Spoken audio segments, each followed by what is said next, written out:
Good Sunday morning, Johnny Merrill. Once again, it's time for a Sunday morning public access programming here on our 5 Oahu H Hawaii media radio stations, found at 101.1 FM, 101.5 FM, 97.1 FM, 107.5 FM, and 96.7 FM.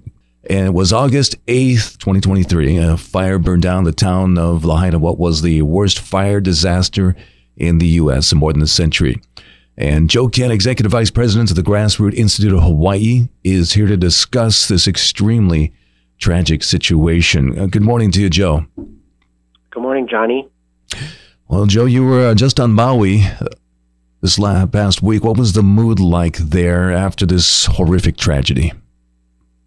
Oh, it was really solemn and somber. I talked to a lot of people who were in the fire and escaped. And of course, I used to live in Lahaina, and it was a gem of a town, just a magical place. People from all over the world would come there to visit. You know, some people waiting their whole lives to visit this special place, and it's all gone now. And you know, you can't go to the town, but there's a major cleanup effort there and recovery effort. But the mood is very solemn. Yeah, you taught at King Kamehameha III. How many years did you teach over there? Yes, that's right. I taught there from 2010 to 2014, and I was actually the music teacher there. I taught 776 kids that went to that school, and we would bring the choirs to the church next door, which is the Holy Innocents, and then we, would go to the banyan tree sometimes, and so that was such a wonderful community. The local tourist shops would donate to our music program, and it's so sad now that all of those shops have burned down, and the community along with it. I'm so glad about all the survivors that escaped, but we're still learning about the number of people who perished in the fires, and I think about the children and their families that I taught, and I hope everyone's okay. And the King Kamehameha III is one of the 3 schools they're looking at slowly reopening after they do some. They're still looking at the effects potentially of the air and the water being contaminated. Is that right?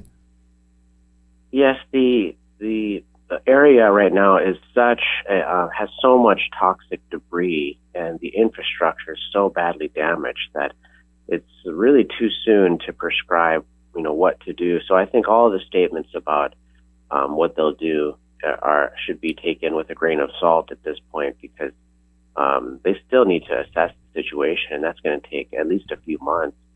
And it's going to take years to rebuild that town.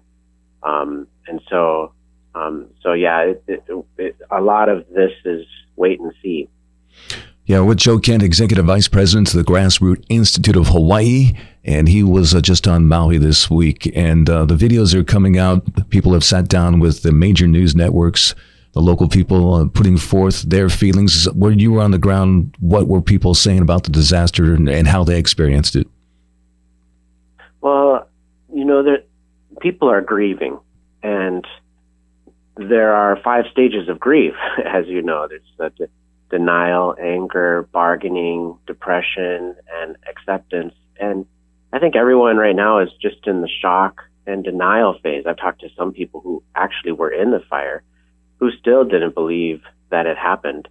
And what makes it even more difficult to accept is that they're not letting people into the disaster area. Rightly so, by the way. I mean, they need to count the loss of human life there, and also it's a very hazardous place.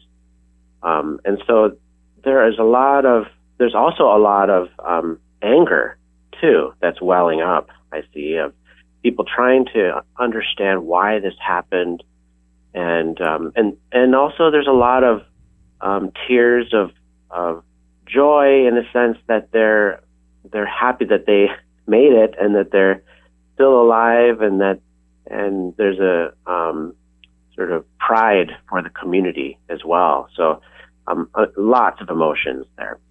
And I even saw an interview as some are starting to ask those questions. Why me? Why did I survive this? So that would become almost like feeling a little guilty about that too. So that's another something that they're going through right now.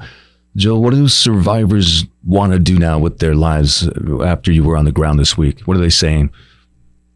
Yeah, well, I talked to Joe Pluta, who started the West Maui Improvement Foundation and the West Maui Taxpayers Association. If Lahaina was a town, he would be the mayor. Everybody knows Joe Pluta. And he escaped within a minute of his life. He was just, woke up at 3 a.m. and saw the flames coming into his door, and he jumped out his window. And just in the nick of time, 1 minute later, he saw the flames behind him, and it burned his house down. He said it was just an eerily quiet thing. You look at your neighborhood around you and your house around you, and it's all burning to the ground in complete silence. Very eerie. And so I asked him, after that horrific tragedy, what he wants to do with his life, and he said it's still too early to tell whether he wants to move to the mainland or move to another island or move somewhere else. But his heart is in Lahaina, and he is totally committed, I think, to the town and rebuilding. He spent almost his whole life there in Lahaina, and to him, he said Lahaina is the people, and it lives in the hearts of people there and in the community. And it's such a strong community of loving people. And so I think there's a strong desire to stay there. But the hard thing is that it's going to take years to rebuild. And what are those people going to do in the meantime? Where are they going to live? And so there's more question marks than answers right now. Yeah, I saw the Red Cross is looking at about 8 to 9 months, if not beyond that, the possibility to extend the hotel stays and in other parts around the island for the displaced right now. And I don't know what the B&Bs are doing and then the homes that are being utilized for this, but it's going to be it's not going to be a short-term thing, that's for sure. We were Joe Kent, the executive vice president of the Grassroots Institute of Hawaii. He was recently on Maui talking to the folks on the ground, seeing how they're doing and how they, what do they want to do now with their lives, what are they thinking about, what are they going through, what are the major factors, Joe, that led to the fire? We've read about it, we're hearing about it. People have stepped down, and there are the investigations that are going to move forward, apparently from a third party. What are the major factors that led to the fire? Yes, well, that's what everyone's looking at, is the forensic analysis of what happened. And, it looks like the state was doing an investigation, and now the feds are doing their own investigation. And there's lawsuits, and so there's going to be multiple investigations that reveal many factors. But the ones that are obvious are, it was a very dry area. Lahaina is one of the sunniest places in the world. That's why they call it Lahaina noon, when the sun is overhead and you can't see your shadow. Mm-hmm. It's just a very dry, sunny place, and it's surrounded by fallow agricultural lands which haven't been used for agriculture in many years, or development. It's very difficult to build anything there because of the regulations around building houses. And so what crops up in its place are these weeds, some of which are invasive grasses that are very fire prone. And so you surround the town now with an electrical system that's outdated, from Hawaiian Electric Company, and then a Hurricane Dora passing to the south, which brought winds over 60 miles an hour, and electric lines falling down, and sparks arcing, and that's what started the the fire, it looks like from the videos, someone was actually there right on the first instance of flames in Lahaina, and it seemed like it was pretty clear that you can see the electric lines dangling into the weeds, which started the fire, which, you know, overtook the town eventually. And so, you know, there was multiple risk factors. And of course, the town was also short of water. I mean, it was a drought as well. And eventually the firefighters had trouble putting the fire out because there wasn't water coming out of the hose. And so, so there's a lot of different factors to look at.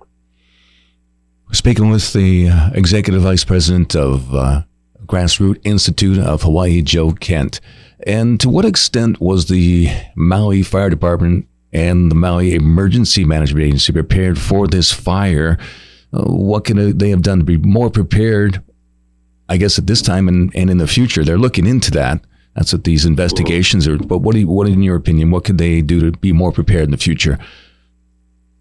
Well, we prepare because during an emergency, we don't have time to prepare, right? And and a lot of the emergency agencies were saying they were caught off guard. It was such a unique and crazy, chaotic situation that you know, they just didn't know what to do, I think. But that's why we come up with plans we can think right now, what would we do, you know? And the county did have all kinds of plans to address hazard mitigation. They've got the hazard mitigation plan that was developed a few years ago. The fire department has its own strategic plan. And the county council members have been asking, you know, grilling the fire department for years about what are they going to do to improve fire mitigation. And they were grilling even the Hawaiian Electric Company for years about whether or not they are performing brush abatement, which is like cutting the grasses and vegetation around around electric poles. And apparently Hawaiian Electric used to do that, but stopped recently. And one council member, Tamara Palton, said that ever since they stopped, it seemed like there were more wildfires. And so so there were a lot of thought. There was a lot of thought before this fire about what we would do, but all of those best laid plans went to waste when, as we see. And what do you know, since you lived there on Maui, how in tune you were with this as far as the water rights, having the water diverted from, say, Taro or a Kalo farm to be utilized for fire mitigation in the event of a fire spreading? What do you know about that? Oh, yes. Yeah, well, the water on West Maui has been a war for decades, the water wars. And it's a tug of war over who gets to use the streams. And an odd feature of Maui is that many of the water purveyors are private companies. On Oahu, we have, and other islands, the county runs most of the water. But on Maui, especially the west side, there's many companies, including the county, that purvey the water from the streams and provide it to users. And the state, though, has oversight over how much those entities can use from the streams. They've developed these stream flow standards, which mandate a certain water level in the streams before it could be used for the town. And so when the fire was breaking, the West Maui Water Company was requesting from the state permission to divert more water to use for the fires. And the state said no. And the state said, you know, they had to ask the farmer that used the water in the near the stream for permission. Mm-hmm. Well, they were trying to contact him, but the phone lines were down. It was hard to contact anyone then, and they couldn't contact him. And in any case, the state finally gave permission to use more water at 6 p.m. after the fire had already burned most of the town. Mm-hmm. And so this was a real travesty, and so they need to answer questions about why isn't it easier to use water for fire emergencies. Well, it was, last year you had Gil Keith Agaran and Linda Coit introducing a measure to push DLNR to allow fresh water to be used to fight fires, and pointed to West Maui as being particularly vulnerable, and noting that in 2019 that West Maui suffered an active fire season in which those wildfires scorched 25,000 acres of land. And I guess it would have required DLNR to cooperate with counties and reservoir owners to develop protocols and agreements for the use of reservoir waters for fire safety purposes. That's coming from a Civil Beat article. What did you know? Why did that fall through? It never happened. Do you know? Yeah, that is a good bill, and they should reintroduce it again. I think it was a bill in 2022 that would have allowed them to use more water for fire, to fight fire. Mm-hmm. And, it just got caught up, as most bills do in the legislature, of, what if this and what if that? But, look at Hawaii right now. It's not just Lahaina. Look at, we're in a severe drought across the state. There are many areas that look exactly like Lahaina looked, too, with the Mauka, Rush, and Makai town, and we need the ability, the flexibility to provide water for any kind of fire emergency. So let's hope that our legislators listen, and who knows, maybe even do a special session to address that problem. All right, Joe, thanks for spending some time after being over there on Maui and seeing firsthand the destruction, and of course talking to the people whose lives have been devastated by this. Anything else to add before I let you go on this Sunday? Well, a lot of people are talking about tourism and the need for tourists to be respectful, and I think that's correct. There should be some tourism, because that's how the county is going to rebuild. Mm-hmm. If the county and state want to rebuild the infrastructure, and they're going to need tax dollars to do it, and those tax dollars come from tourists. Unfortunately, tourists are now leaving Maui, and I was just there. It seemed like there were no tourists there at all. And so that's going to cause a tourism depression that could hurt the rest of the county. And so hopefully tourists come back to Maui, and Mauians can find a pathway where they can enjoy the island, but also be respectful to the major tragedy that happened. Joey, thank you so much for taking the time out to lend us your firsthand experience of your stop on Maui this past week. We hope to talk to you soon on another important topic here. Thank you, Johnny.